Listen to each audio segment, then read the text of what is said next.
Hello everyone, my name is Karuna Singh. Welcome to the channel Knowledge Star Continuous Knowledge Excellence. Today on our show we have a very special guest, Ms. Kajal Gupta, Assistant Professor, School of Law, Justice and Governments, Gautam Buddha University. Welcome, Ms. Kajal. Thank you, ma'am. Thank you so much. Okay, so first of all, just tell us something about yourself. Hello, everyone. Myself, Kajal Gupta, and I'm an assistant professor in the School of Law, Justice and Governance, Gautam Buddha University. I'm teaching here from past 3 years, and before being a faculty here, I was a student also here, and I have done my graduation and masters from the Gautam Buddha University itself.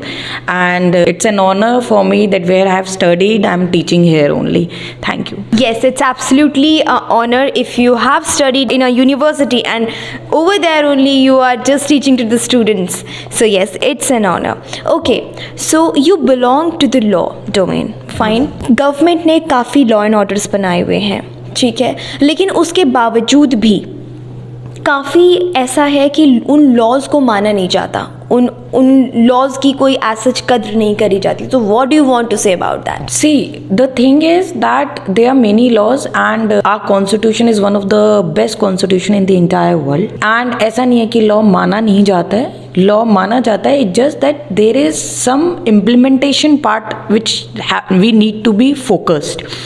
Like we have made the law and now the implementation part is little bit weak. तो हमें implementation part पे ज़्यादा ध्यान देना चाहिए rather than making new laws. And because society is not static, it is flexible. And according to the situation and the circumstances and the need of the society, हम उस तरह से law नहीं बनाते हैं. जैसे मैं एक छोटा सा एग्जाम्पल देती हूँ. जैसे पहले सती प्रथा माना जाता था, लेकिन अब वो अबॉलिश कर दिया गया है because it's the need of the society. Dowry prohibition act, आज के टाइम पे भी दहेज प्रथा है, लेकिन उसको कंट्रोल कर रखा है. अगर आप छोटे ग्रामीण गांव में जाएंगे या थोड़े बैकवर्ड एरियाज में जाएंगे, वहाँ पे अभी भी दहेज है. लेकिन गवर्नमेंट की हमेशा से ये कोशिश रही है कि जो हमने कानून जो पार्लियामेंट ने बनाए हैं या फिर जो बोले गए हैं उस चीज़ को हम अच्छे से इम्प्लीमेंटेशन करें. कहीं ना कहीं इम्प्लीमेंटेशन पार्ट में सिटीजन्स का बहुत बड़ा रोल होता है. अगर आप छोटी से एक मैं एग्जांपल दूं, एक और, घूस लेना और देना दोनों ही अपराध है. लेना तो अपराध है ही, लेकिन साथ के साथ देना भी अपराध है. अगर कोई आपसे घूस मांग रहा है, सम ऑफिसर, करप्टेड ऑफिसर, अगर आपने उसके खिलाफ आवाज़ नहीं उठाई और आपने चुपचाप घूस दे दी, इसका मतलब आप इक्वली पार्ट हो घूस देने में और उनको लेने में. तो कहीं ना कहीं सिटीजन्स को भी ये चीज़ सोचनी पड़ेगी कि सरकार को कैसे पता लगेगा कि आपके साथ क्या अन्याय हो रहा है, जब तक आप सरकार के पास वहाँ तक पहुँचेंगे नहीं. तो इम्प्लीमेंटेशन पार्ट जो है वो हमको एज अ सिटीजन्स भी देखना पड़ेगा and as a government also they have to see कि जो कानून उन्होंने बनाए हैं, जो प्रोसीजर उन्होंने बनाए हैं, क्या वो सही से चल रहा है या नहीं चल रहा है. मैं यहाँ एक और क्वेश्चन करना चाहूँगी आपसे. इतने सारे क्राइम्स होते रहते हैं, ठीक है, लेकिन उस पर एकदम एक्शन नहीं लिया जाता. तो आप क्योंकि लॉ से हैं, so what you want to say about that? क्योंकि अभी भी बहुत सारे ऐसे बहुत बड़े क्राइम्स होते हैं जिन पर ऑन द स्पॉट आप एक्शन ले सकते हैं और वो शायद बाद में कम भी हो जाएं, बट लेकिन क्यों उन पर कोई एक्शन नहीं लिया जाता? What you want to say that? Ma'am, मैं इस पर क्लियर कर देती हूँ. There is a procedure for criminal, there is a criminal procedure code and for civil there is a civil procedure code. ये प्रोसीजर इसलिए बनाया गया है कि जो बंदे ने क्राइम नहीं किया है उसको सजा ना मिले. अब आपका ये सवाल था कि जब क्राइम उसने एक्सेप्ट कर लिया तो क्यों नहीं उसको दी जा रही है सजा ऑन द स्पॉट? मैम, हो सकता है कि उसने जो पुलिस के आगे जो गवाही दी है वो प्रेशर में दी गई हो. ये कौन पता करेगा कि प्रेशर में दी गई है या फिर उसको डराया है या धमकाया है या बहलाया फुसलाया है या फिर उनको ये बोला गया है कि आप अपने इस क्राइम को एक्सेप्ट कर लीजिए, आपके घर वालों को हम 10 लाख या 20 लाख रुपीस दे देंगे. तो ये सब चीज़ें कौन पता करेगा? तो उसके लिए टाइम चाहिए, प्रोसीजर है उस चीज़ का कि सो दैट कि जो बेगुनाह है, चाहे 100 गुनहगार को सज़ा मिल जाए लेकिन एक बेगुनाह को सज़ा नहीं मिलनी चाहिए. तो उसका एक प्रोसीजर है जो गवर्नमेंट ने ले डाउन किया है. I know that procedure is little bit lengthy, but that procedure is something like that कि जिसमें एक एक चीज को देखा परखा जाता है. There is a proper investigation, there is a proper police तो पूछताछ करती है, लेकिन साथ में जजेस भी, मजिस्ट्रेट भी पूछताछ करते हैं कि जो आपने बयान पुलिस में दिया है क्या उसको आप मानते हैं कि नहीं मानते, क्या आप पे कोई प्रेशर तो नहीं है. अगर वो मना करता है तो वो ऑन द स्पॉट वो एडमिट हो जाता है. अगर वो बोलता है कि नहीं मेरे पे प्रेशर है तो उसका फिर ट्रायल चलता है, जिसको हम लेंदी प्रोसेस भी बोल सकते हैं. एग्जैक्टली तो मेरा वही पॉइंट है कि अगर ये मतलब इतना लेंदी प्रोसेस ना होकर के इसका एक टाइम होना चाहिए कि ये इतने में ही होगा, बट उसके बावजूद भी टाइम बहुत ज़्यादा एक्सीड हो जाता है. चलिए ठीक है, इसको अपार्ट रख के हम आगे बढ़ते हैं. आप क्योंकि लॉ डोमेन से हैं तो आपको क्या लगता है कि किस तरह की करियर अपॉर्चुनिटीज़ लॉ में है? क्योंकि सबसे पहले अगर मैं बात करूं दिल्ली एनसीआर की, हम दिल्ली एनसीआर में बैठे हुए हैं और यहाँ पर हाई कोर्ट से लेकर के एकदम लोएस्ट कोर्ट तक सारे कोर्ट्स हैं.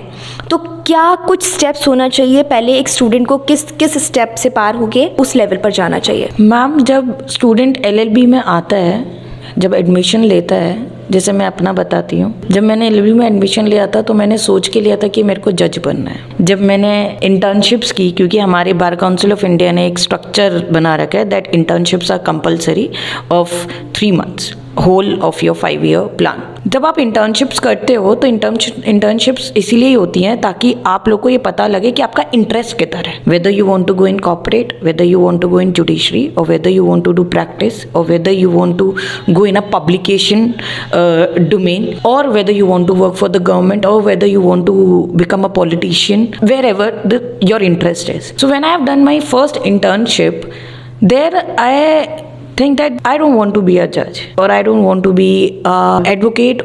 I am an advocate, but I don't want to do practice. Wait. Are you worried about your project, training, dissertation, internship?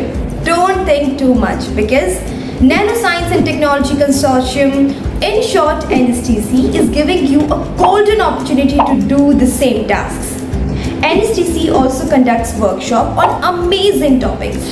So if you want to register in the workshop, the registration link is given in the description box below, or you may go to the website www.nanoschool.in, where you can easily enroll in the workshops.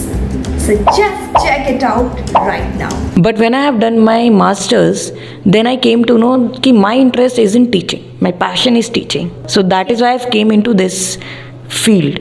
But the students जो law students जो हैं वो first step है कि आप internships करें. मेरे बताने का जो मतलब था इससे ये था कि इंटर्नशिप्स करें. आपको इससे क्लैरिटी मिलेगी कि आपको आपका इंटरेस्ट कहाँ लेके जा रहा है. Whether you want to become an editor of some publication house, whether you want to become a judge, whether you want to become a very good lawyer, whether you want to go in a corporate field, or whether you want to become a professor. Then second step is that आप अपनी अगर आप judiciary की तरफ जाना चाहते हैं तो आप तैयारी करना शुरू कर दें 4th और 5th ईयर से, लाइक लास्ट 2 years से, so that you have that in mind and it is a clarity in your mind that I want to become a जज. But if there is a some there is no clarity in your mind that I don't want to become a judge, if this not clear, then what I have to do, there has to be an alternative to it. Yes. अगर आपका judiciary नहीं निकलता है तो एक alternative ज़रूर होना चाहिए उसके लिए, चाहे आप कॉर्पोरेट में जाएं, चाहे आप प्रैक्टिस करें, चाहे आप पब्लिकेशन हाउस में एज एन एडिटर जाएं.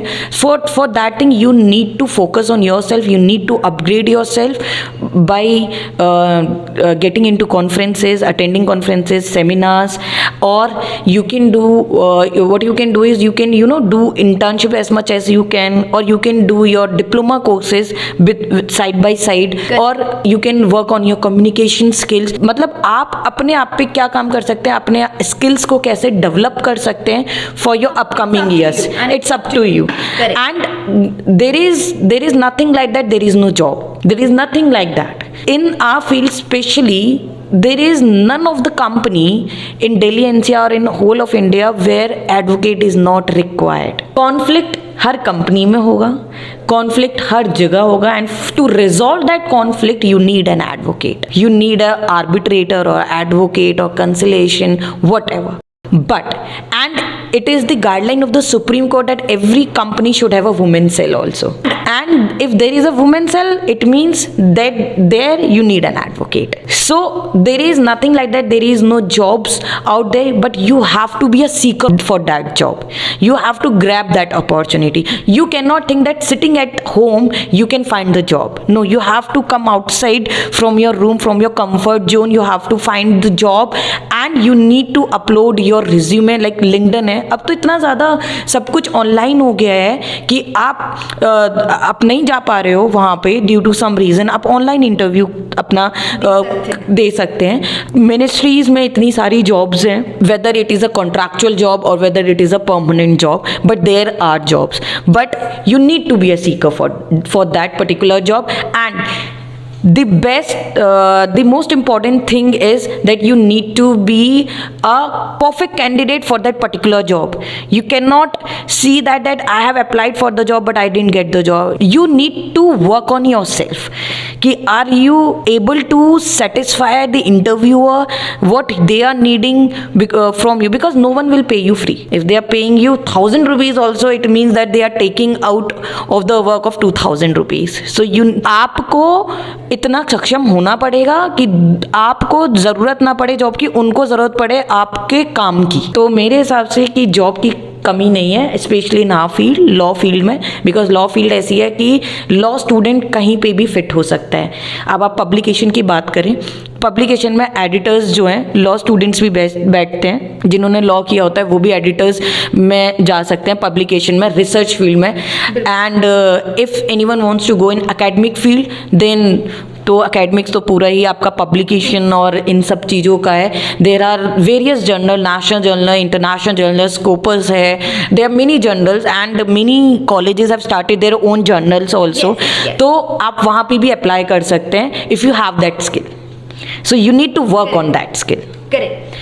If I talk about the court practices, right? So what could be the first step? I mean, there are some steps to go in that field. So what are that steps? आजकल के बच्चों में ना एक चीज़ है कि हमको direct supreme court जाना है, या हमको डायरेक्ट हाई कोर्ट जाना है, because of the name and fame. लेकिन मैं एक चीज बताना चाहूंगी, जब तक आपको ABCD नहीं आएगी ना, आप A फॉर एप्पल नहीं लिख सकते या आप B फॉर बॉय नहीं लिख सकते. तो आपको बेसिक जानने के लिए आपको डिस्ट्रिक्ट कोर्ट से ही शुरू करना पड़ेगा. At least student should practice in district court at least 2 to 3 years so that they know the basic thing. क्योंकि हाई कोर्ट में कौन से केसेस जाते हैं या सुप्रीम कोर्ट में कौन से केसेस जाते हैं? डिस्ट्रिक्ट कोर्ट से जाते हैं. तो डिस्ट्रिक्ट कोर्ट से मैक्सिमम केसेस जाते हैं. मतलब there are some other remedies also under article 32 of the constitution that you can directly approach High Court or Supreme Court also if your fundamental rights are infringed, but maximum cases are going from the district court only. So first, every law student, if they want to do the practice, then they should have an experience of at least 3 years in the district court first, and then they can move ahead. Thank you so much, Ms. Kajal, for this wonderful interaction, and you have given such a wonderful tips for the students and how to practice that. You have just told us that a student should practice for at least 2 to 3 years in district court. So yes, thank you so much. Thanks for your time, and thank you everyone. Thanks a lot. For more updates, subscribe to our channel, click the links shown on the screen to stay connected.